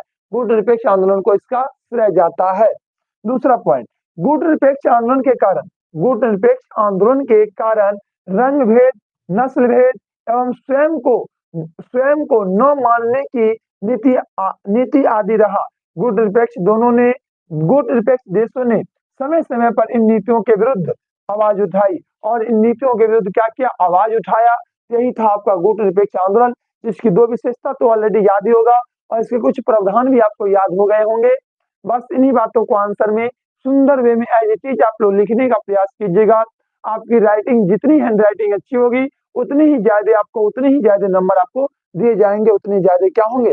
मार्क्स आपको मिलेंगे। आइए अगला क्वेश्चन कह रहा है, क्या मानवाधिकार से आप क्या समझते हैं? मानवाधिकार क्या होता है? आइए जरा देखने का प्रयास कीजिएगा। मानवाधिकार क्या है? मानवाधिकार से आप क्या समझते हैं? मानवाधिकार उन अधिकारों को कहते हैं, जो कि प्रत्येक मनुष्य को मानव होने के नाते अवश्य ही मिलनी चाहिए। मानवाधिकार उन अधिकारों को कहते हैं जो प्रत्येक मनुष्य को मानव होने के नाते अवश्य ही मिलनी चाहिए। जैसे मैं आपको बताऊं, कुछ ऐसे स्टूडेंट हो जाते हैं जो देखते होंगे आप लाइव चैट में, आप लोग जरूर देखते होंगे क्या होता है। तो वे लाइव चैट में आके वे अपने क्या करते हैं? वे अपने मानवाधिकार को खो बैठते हैं। वही स्टूडेंट लाइव चैट में देखते होंगे, कभी बातचीत, कभी इधर की बात, कभी उधर की बात लिखते रहता है। तो उन्हें स्टूडेंट क्या करते हैं? अपने मानवाधिकार को खो बैठते हैं। टीचर के कहने के बाद भी वे नहीं मानते हैं, अपनी बातों को क्या करता है? बार बार कॉपी पेस्ट इधर की बात उधर की बात को लिखते रहता है। तो वे व्यक्ति अपने मानवाधिकार नहीं कह सकते, वे अपने मानसिक संतुलन को खो बैठता है। और वे अपने मानसिक संतुलन को क्या करता है? खो बैठता है। वैसे स्टूडेंट क्या करता है? वैसे स्टूडेंट जो है इधर की बात उधर की बात बार बार लिखते रहता है। उसी तरह से आप जैसे मानसिक संतुलन खो बैठता है कुछ व्यक्ति, उसी तरह से मानवाधिकार क्या करता है? लोगों को कुछ अधिकार देता है। वे क्या हर नागरिक को मिलना चाहिए, हर नागरिकों को मिलना चाहिए। भारत के ग्रामीण क्षेत्र के नागरिक हो या शहरी क्षेत्र के नागरिक हो, हर नागरिकों को क्या हो, एक तरह के मानवाधिकार मिलने चाहिए। आइए मैं आपको मानवाधिकार जरा समझा देता हूँ। मानवाधिकार की जगह पे मैंने आपको थोड़ा सा मानसिक संतुलन जो बिगड़ जाता है वो भी मैं आपको बताने का प्रयास किया हूँ। मानसिक संतुलन बिगड़ता है तो लोग क्या क्या करते हैं, चलिए कोई बात नहीं। आइए मानवाधिकार को जरा समझिएगा।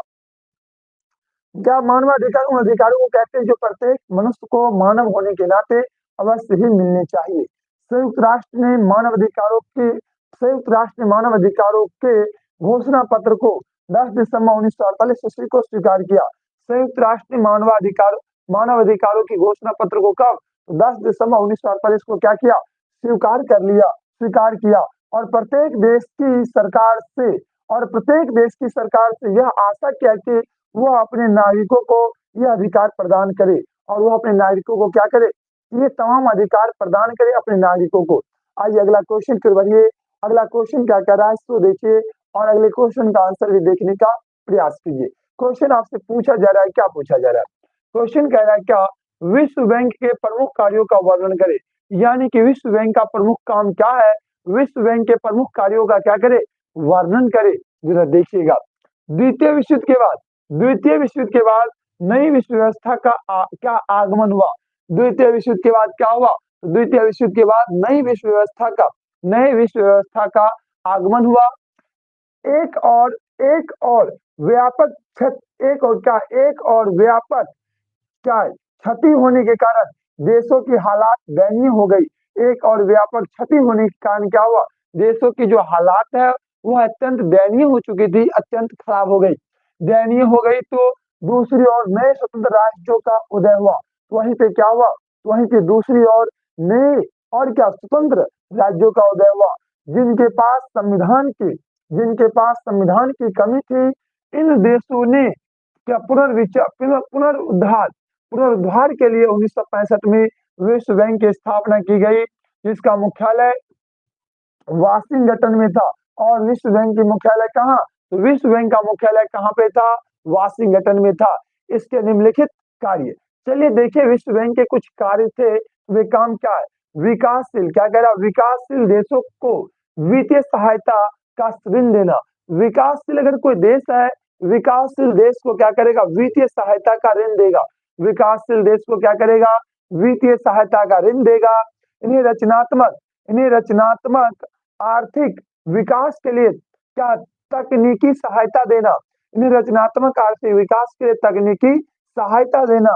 अंतर्राष्ट्रीय व्यापार के क्षेत्र में संतुलन बनाए रखना और पर्यावरण सुरक्षा एवं प्रदूषण नियंत्रण को लागू करना। और पर्यावरण सुरक्षा एवं प्रदूषण नियंत्रण को क्या करना, लागू करना। ये कुछ प्रावधान थे जो विश्व बैंक के प्रमुख ये काम है। बिल्कुल इन बातों को ध्यान रखिएगा, एकदम एग्जाम में आपको मजा आएगा। आप लोग क्लास को तो कीजिए, क्लास को अच्छा से कीजिए। बिल्कुल एग्जाम हॉल में जाके आपको क्या होंगे, जब क्वेश्चन का आंसर लिखने की बारी आएगी उस समय क्या होगा, दिल एकदम गदगद हो बैठेगा। आइए अगला क्वेश्चन को देखिए, क्वेश्चन क्या कह रहा है तो देखिए। क्वेश्चन कह रहा है, हरित क्रांति से आप क्या समझते हैं। हरित क्रांति क्या होता है, हरित क्रांति से आप क्या समझते हैं, आइए जरा देखने का करेंगे प्रयास। भारत में हरित क्रांति की शुरुआत 1967-68 में प्रारंभ हुआ। भारत में हरित क्रांति की शुरुआत कब हुई, भारत में हरित क्रांति की शुरुआत 1967-68 में क्या हुआ, भारत में हरित क्रांति की शुरुआत प्रारंभ किया गया, यानी कि शुरुआत हुआ। भारत में MS स्वामीनाथन को इसका जनक माना जाता है। और भारत में हरित क्रांति का जनक किसको, भारत में हरित क्रांति का जनक MS स्वामीनाथन को माना जाता है। हरित क्रांति का अभिप्राय, हरित क्रांति का क्या अभिप्राय, देश में सिंचित एवं असिंचित कृषि क्षेत्रों में अधिक उपज देना। सिंचित मतलब सिंचाई क्या, सिंचित तथा एवं असिंचित कृषि क्षेत्रों में अधिक उपज देना। और संकर तथा बौने बीजों के उपयोग से क्या, फसल के उत्पादन में वृद्धि करना। यानी कि दो नस्लों के बीज को मिलाकर एक नया नस्ल तैयार करना, जो नस्ल क्या हाइब्रिड नस्ल हो जाएगा। नई नस्लों का तैयार करना और उससे क्या करना, उत्पादन ज्यादा करना, उत्पादन में वृद्धि करना। हरित क्रांति के फलस्वरूप गेहूं, गन्ना, मक्का तथा बाजरा आदि फसलों में प्रति हेक्टेयर उत्पादन में कुल उत्पादन में काफी वृद्धि हुई। प्रति हेक्टेयर क्या हुआ, प्रति हेक्टेयर उत्पाद एवं कुल उत्पाद में काफी वृद्धि हुई थी। काफी वृद्धि हुई किन किन चीजों में, गेहूं, गन्ना, मक्का और बाजरा। ये सब में आपको ऑब्जेक्टिव में देखिए, ऑब्जेक्टिव में आपको लगभग बहुत सारी बात यहाँ पे याद होंगे, कुछ बातें याद होंगी, कुछ बात नहीं याद होंगे, सब कुछ को एक जगह लिखिएगा, आंसर हो जाएगा। जैसे आपको याद होगा हरित क्रांति की शुरुआत 1967 से 68 में हुआ। इसके जनक एम एस स्वामीनाथन थे और इसका मुख्य उद्देश्य था क्या, तो फसलों के पैदावारों को ज्यादा करना, वृद्धि करना। और इसमें गेहूं, गन्ना, मक्का और बाजरा की फसलों का क्या हुआ था, सर्वाधिक वृद्धि हुआ था, इनके उत्पादन में काफी ज्यादा वृद्धि हुआ था। अगला क्वेश्चन कर बढ़िए, अगला क्वेश्चन क्या है इसको देखिए और अगले क्वेश्चन का आप लोग आंसर करने का प्रयास कीजिए। विश्व स्वास्थ्य संगठन के प्रमुख कार्य बताइए। क्वेश्चन क्या है, विश्व स्वास्थ्य संगठन, विश्व स्वास्थ्य संगठन के जो है प्रमुख काम क्या है, जरा देखने का प्रयास करेंगे। विश्व स्वास्थ्य संगठन, तो विश्व स्वास्थ्य संगठन के प्रमुख कार्यों को बताइए। विश्व के क्या है, विश्व के देशों में स्वास्थ्य संबंधी समस्याओं पर आपसी सहयोग एवं विश्व के देशों में क्या, विश्व के देशों में स्वास्थ्य संबंधी समस्याओं पर आपसी सहयोग एवं क्या मानक विकसित करने की संस्था है। यह संयुक्त राष्ट्र संघ की एक महत्वपूर्ण इकाई है। और यह क्या है, यह जो है संयुक्त राष्ट्र संघ की एक महत्वपूर्ण इकाई है। इस संस्था की स्थापना 1948 ईस्वी में हुई। विश्व स्वास्थ्य संगठन का उद्देश्य संसार के लोगों के स्वास्थ्य का स्तर ऊंचा करना था। विश्व स्वास्थ्य संगठन का उद्देश्य क्या था, संसार के लोगों का स्वास्थ्य स्तर को क्या करना, ऊंचा करना था। विश्व स्वास्थ्य संगठन के प्रमुख कार्य थे और यही क्या है, विश्व स्वास्थ्य संगठन के प्रमुख काम है। ठीक, चलिए इनके कुछ प्रमुख कार्य थे। चलिए इनके प्रमुख कार्य, अंतरराष्ट्रीय स्वास्थ्य संबंधी कार्यों, अंतरराष्ट्रीय स्वास्थ्य संबंधी कार्यों पर निर्देशक एवं समन्वयक के रूप में कार्य करना। संयुक्त राष्ट्र के साथ साथ उनके एजेंसियों, सरकारी संस्था, सरकारी स्वास्थ्य प्रशासन, पेशेवर समूह एवं अन्य एक सेकंड, पेशेवर समूह एवं अन्य संगठन जो स्वास्थ्य के क्षेत्र में काम करते हैं उसके साथ प्रभावी सहयोग करना एवं सहयोग को बनाए रखना। और क्या, सरकार के अनुरोध पर स्वास्थ्य सेवाओं को मजबूती से सहयोग करना। इससे वैज्ञानिक और पेशेवर समूहों के मध्य सहयोग को बढ़ावा देना, जो स्वास्थ्य में प्रगति के क्षेत्र में बढ़ावा देता है। जो स्वास्थ्य के क्षेत्र में क्या करता है, स्वास्थ्य के क्षेत्र में प्रगति को बढ़ावा देता है। बिल्कुल इजीली वे में इन बातों में से कुछ प्रावधानों को लिखना है एग्जाम में, कुछ प्रावधानों को छोड़ देना है। अपने अकॉर्डिंग जो 2-4 बात याद रहेगा उसको लिखिएगा, 2-4 बात को छोड़ दीजिएगा। आइए अगला क्वेश्चन। अगला क्वेश्चन कह रहा है संघीय शासन की क्या विशेषता है, संघीय शासन की विशेषताओं को बताइए। आइए जरा संघीय शासन की विशेषताओं को देखने का प्रयास करेंगे।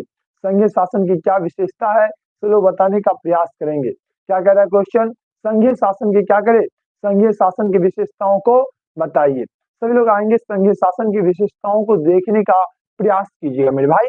संघीय शासन की क्या विशेषताएं, तो बिल्कुल ये सब क्वेश्चन क्या है, और ऐसा क्वेश्चन एग्जाम में पूछता है तो क्या, एग्जाम में बिल्कुल ये सब आसान क्वेश्चन है। इन क्वेश्चनों को आप आसान वे में कर सकते हैं, कोई दिक्कत नहीं होगा। ठीक, संघात्मक शासन वह शासन है, संघात्मक शासन वह शासन है जहां राज्य की शक्तियों का विभाजन, जहां पर क्या, तो जहां पर राज्य की शक्तियों का विभाजन संवैधानिक स्तर पर केंद्र और उसकी घटक इकाइयों के बीच होता है।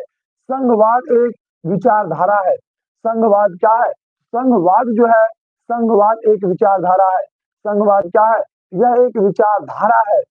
संघीय शासन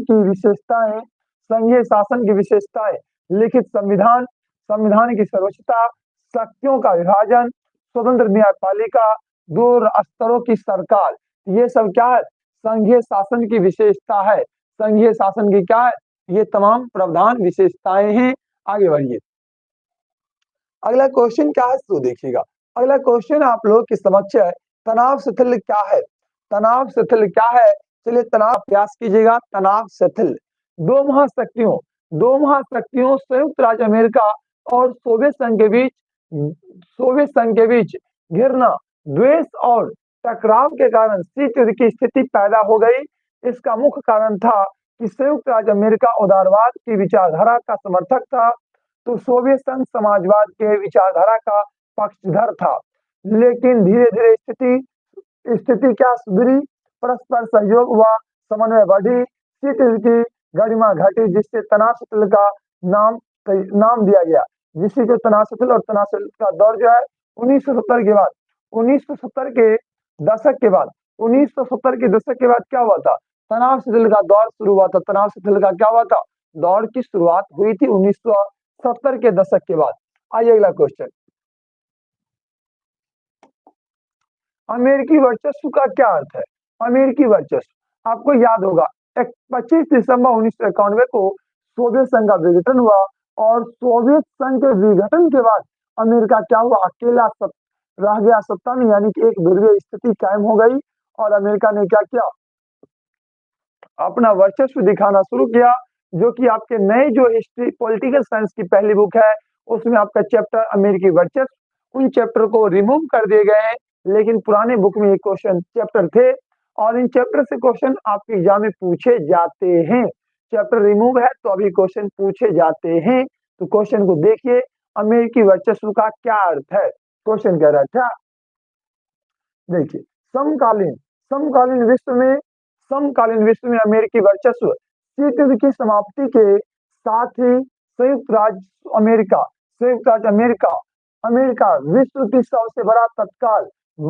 विश्व का सबसे बड़ा या बड़ी ताकतवर बनकर उभरा। जैसे ही सोवियत संघ का क्या हुआ, 25 दिसंबर 1991 का विघटन हुआ। विघटन के बाद अमेरिका क्या हुआ, सबसे बड़ी ताकत बनकर उभरा। अब उसे टक्कर देने वाला शक्ति विश्व में क्या मौजूद नहीं थी। शीत युद्ध के बाद वाले दौर को अमेरिकी वर्चस्व या एक ध्रुवीय विश्व का दौर कहा जाता है। और क्या, तो सोवियत संघ के विघटन के बाद के दौर को क्या कहते हैं, सोवियत संघ के विघटन के बाद के दौर को क्या कहते हैं, तो अमेरिकी वर्चस्व या एक ध्रुवीय स्थिति कहते हैं। बस याद हो गया होगा, आगे बढ़िए। अगला क्वेश्चन,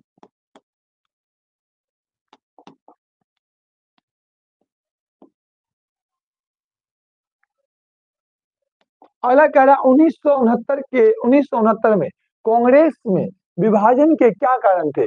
1969 के कांग्रेस का विभाजन हुआ, कांग्रेस और कांग्रेस आर में। आखिर विभाजन के पीछे क्या कारण थे, आइए जरा देखने का प्रयास करेंगे। चलिए, क्या है 1969 में कांग्रेस में विभाजन के क्या कारण थे। 1969 में कांग्रेस के विभाजन के पीछे इंदिरा बनाम सिंडिकेट के बीच वर्चस्व की लड़ाई थी।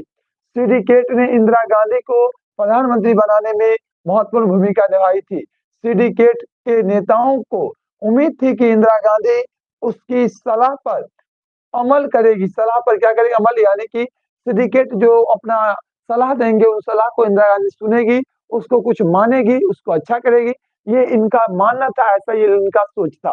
ठीक, अमल करेगी। किंतु इंदिरा गांधी ने सरकार और पार्टी के भीतर इंदिरा गांधी ने क्या की, इंदिरा गांधी ने सरकार और पार्टी के भीतर, सरकार और क्या, तो पार्टी के भीतर खुद का मुकाम बनाना शुरू कर दी। धीरे धीरे उन्होंने सिंडिकेट को हाशिए पर ला खड़ा किया, जिसके कारण सिंडिकेट ने नेताओं ने कांग्रेस से अलग होकर कांग्रेस ओ नाम का अलग दल बनाया। कांग्रेस ओ के नाम से सिंडिकेट जो अलग दल बनाया था, उन दल का नाम क्या था, कांग्रेस ओ। और दो पार्टी, कांग्रेस ओ और एक कांग्रेस आर। वही का 1969 में क्या हुआ, कांग्रेस दो भागों में विभक्त हुआ। और विभक्त के पीछे कोई बड़ी कारण नहीं है, छोटी सी कारण थी जिसको आप याद करने में कोई बड़ी काम नहीं है, बस एक नाम याद करना पड़ेगा, सिंडिकेट। सिंडिकेट एक नाम याद रखिएगा और बाद बाकी की बात आपको याद रहेगा। बाद बाकी की बातें क्या रहेंगे, याद रहेंगे। अगला क्वेश्चन, भारत में खाद्य संकट पर एक लघु निबंध लिखिए। भारत में क्या, तो खाद्यान्न होगा, वही खाद्य संकट, यानी कि भारत में खाद्यान्न संकट पर क्या करा, एक लघु निबंध लिखने के लिए कह रहा, यानी कि छोटा सा एक क्या करने के लिए, निबंध लिखने के लिए कह रहा। देखिएगा क्या है, भारत में 1960 के दशक में लगातार 3 वर्षों तक 1995 से 1965 है 75, माफ कीजिए, 1965 से 1967 के बीच भयानक अकाल यानी कि सुखाड़ पड़ गई। इसी बीच 1962 में चीन के साथ एवं 1965 में पाकिस्तान के साथ युद्ध भी हुआ। साथ ही पंडित जवाहरलाल नेहरू एवं लाल बहादुर शास्त्री के निधन से राजनीतिक अनिश्चित का दौर इस दशक में उत्पन्न हो गई और इन दोनों की मृत्यु उसी समय क्या हुआ, पहले क्या नेहरू की मृत्यु 62 और फिर किनका, जवाहरलाल नेहरू की मृत्यु 1966 में होगी। निधन से राजनीतिक अनिश्चित का दौर इस दशक में उत्पन्न हो गई। इन सब कारणों के चलते देश में खाद्यान्न संकट की स्थिति उत्पन्न हो गई। बिहार में खाद्यान्न संकट सबसे ज्यादा विकराल था। खाद्यान्न की जो कमी के चलते क्या कुपोषण गंभीर रूप धारण कर लिया। मृत्यु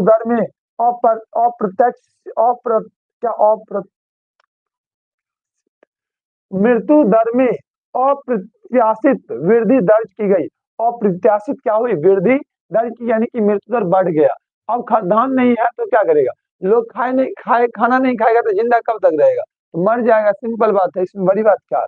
बिहार सहित पूरे देश में खाद्यान्न संकट के चलते अनेक परिणाम हुए, जैसे सरकार को गेहूं का आयात करना पड़ा और विदेशी मदद के लिए संयुक्त अमेरिका पर निर्भर होना पड़ा।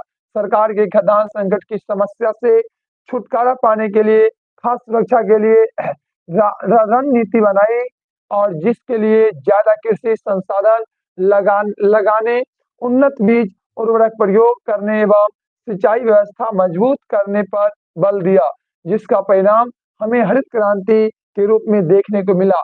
आप देखिएगा 1965 से 67 क्या हुआ, बहुत खाद्यान्न में किल्लत रहा और 67-68 क्या हुआ, हरित क्रांति के नाम से जाना गया। हरित क्रांति के नाम से जाना गया क्यों, तो इसमें क्या हुआ, इन लोगों ने इतना मेहनत किया इसके पीछे और इतना उन्नत क्वालिटी के किस्म और क्या पानी की सुविधा सब कुछ किया, जो अगली फसल क्या हुई, काफी अच्छा हुई। ठीक, चलिए अगला क्वेश्चन नागरिकता से आप क्या समझते हैं। क्वेश्चन क्या है, नागरिकता क्या होता है। चलिए तो नागरिकता हम लोग अगली क्लास में पढ़ेंगे।